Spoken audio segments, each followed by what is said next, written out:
As she described the night, she believes they took everything: her freedom, her reputation, her voice, and it all tied back to that moment at Pure nightclub. "You know what's worse than losing your mind?" she said. "Being told you did, when you know someone else caused it." Britney described waking up the morning of September 9th, 2007, just hours before the VMAs, with her entire body trembling.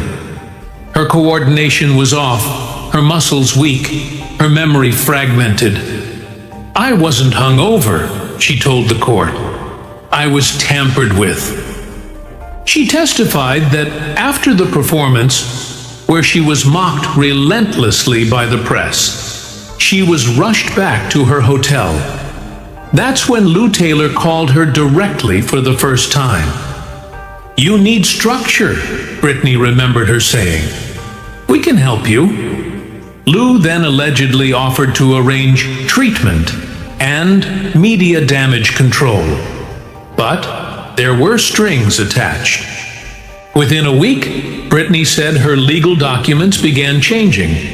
Power of attorney started shifting. And suddenly, people she never hired were managing her medical and financial decisions. Then came a crucial revelation. Britney claimed that she later learned Diddy had called Lou Taylor directly after the VMAs. He told her, "I was too far gone." He said the public saw what they needed to see. Britney paused, swallowing hard. That's how fast it happened. One night, one performance, and suddenly, I didn't own my life anymore. She then testified that the same night, someone had tried to contact her. Someone from the venue staff who allegedly witnessed her collapse backstage and tried to report it. But they never got through. I was told later that Diddy had connections with every major media outlet that covered the VMAs that year. That's why the narrative shifted so fast. From "she had a bad night" to "she's out of control." That narrative justified everything they did next. Her voice rose slightly. "I didn't break down. I was taken down." The room remained still, stunned. Jurors blinked slowly, some visibly emotional. Britney leaned forward, her hands steady for the first time. "And Diddy?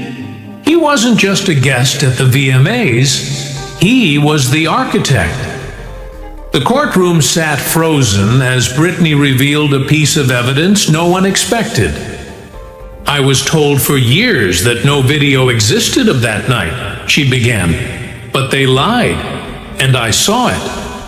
She testified that during her final months under the conservatorship, a former TriStar employee contacted her anonymously.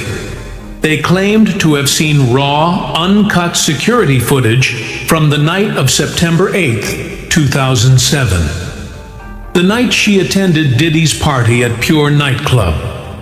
The footage, according to the source, was never released, never mentioned in any investigation, and never logged by hotel security. Because it didn't go through hotel security, Britney said, it went straight to Diddy. She testified that in the footage, she could be seen dancing briefly, drinking from a flute handed to her by a man in a gray suit. She remembers that man. She didn't know his name at the time, but years later, she identified him in a photo as one of Diddy's close assistants. In the video, Britney said she begins to stumble, then sits down, visibly disoriented. A group of men surrounds her. A few minutes later, she is led out of the frame. It cuts off before anything else happens. But it's enough, Britney told the jury. It shows I wasn't in control.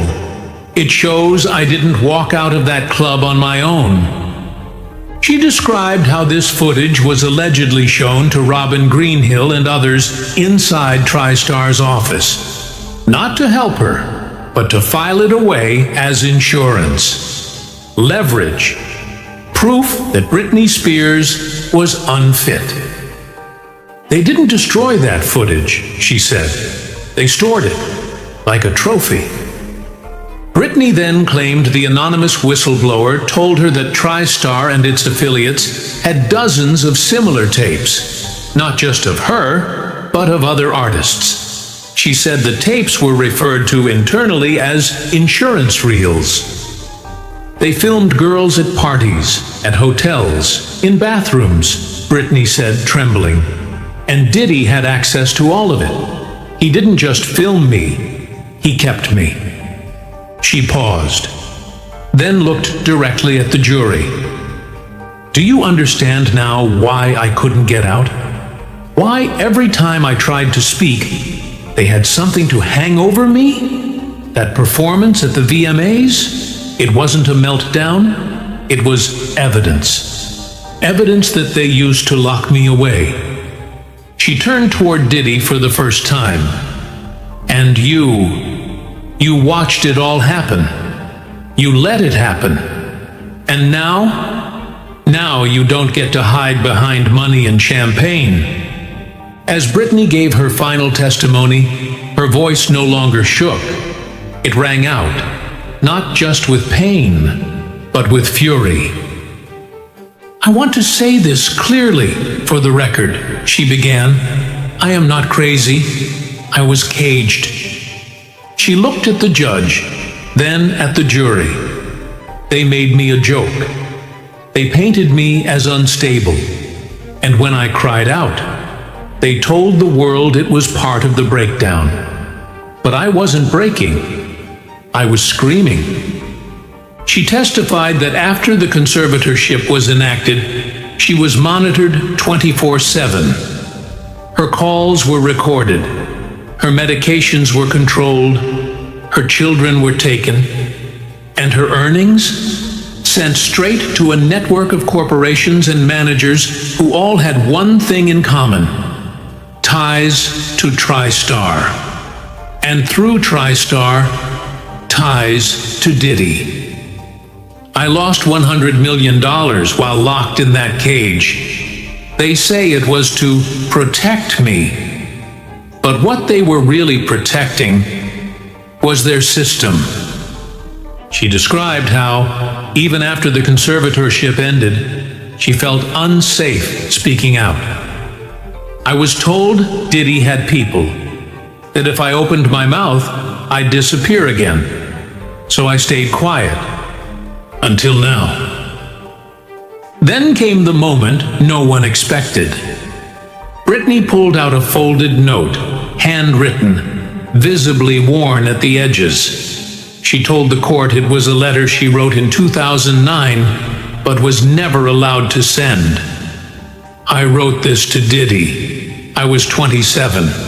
I was still trying to understand why someone I barely knew could have had such a big role in ruining my life. She read aloud, I hope it was worth it. Whatever they promised you, because you helped them hurt me. And I don't know if you'll ever admit it, but I know you did. I saw it in your face the night you toasted me before the VMAs. You knew I was being set up, and you smiled. The room was silent.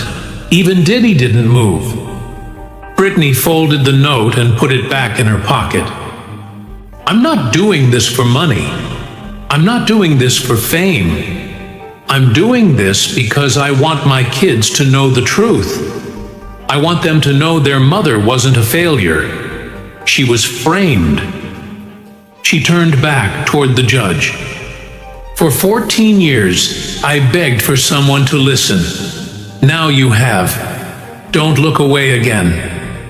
And with that, Britney Spears stood up, thanked the court, and walked out. Not as a pop star, but as a woman who finally told the story they tried to bury. Diddy didn't speak. he couldn't, because for the first time, he was the one being watched. If you're enjoying this story, kindly do us a favor and subscribe to our channel. It is free and won't cost anything, but it means the world to us. We're just a small channel trying to grow. Thank you.